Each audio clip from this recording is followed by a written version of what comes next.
They're the original street reporters is who they are. NWA, niggas with attitude.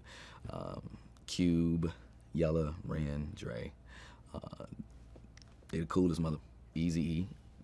Coolest rappers ever. I mean, you know, they, for me, they are the first group to talk about what was really going on in the streets and put it to a track. You know what I mean? So you can bounce to it, but also learn something.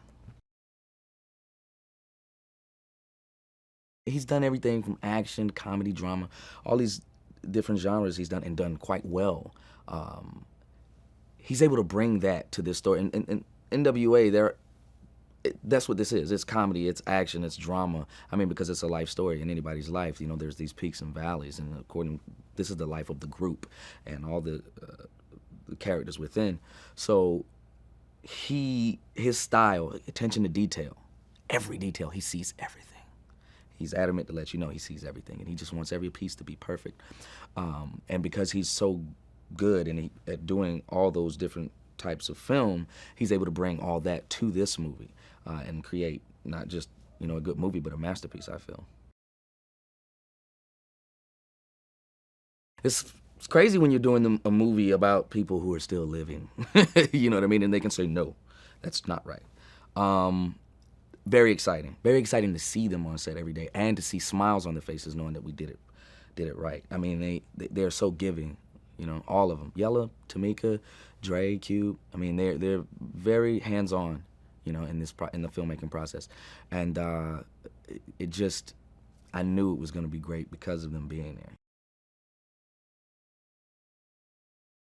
It was exciting for me. It was a little nerve-wracking at first because I had been through all these rehearsals and I'd been like studying this character and working on him, and I didn't want to disappoint.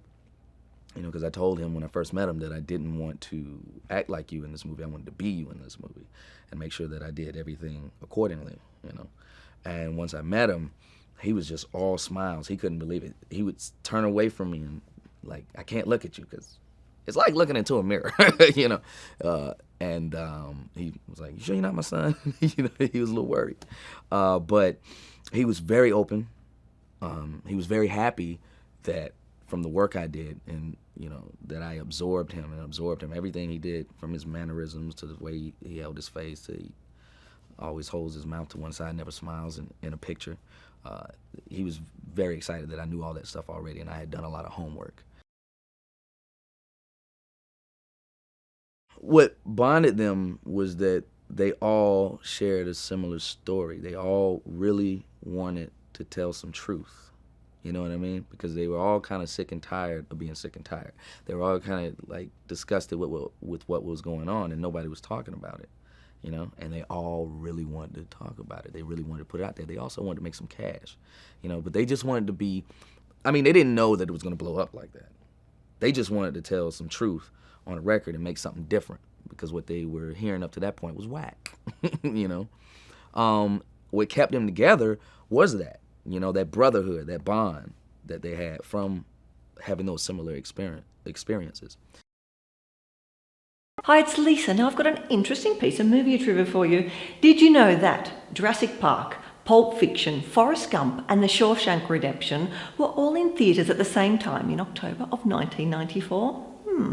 I wonder if it was planned that way. Now, which one's your favourite? Let us know in the comments below. And that's all I've got for you today. Subscribe to keep up to date.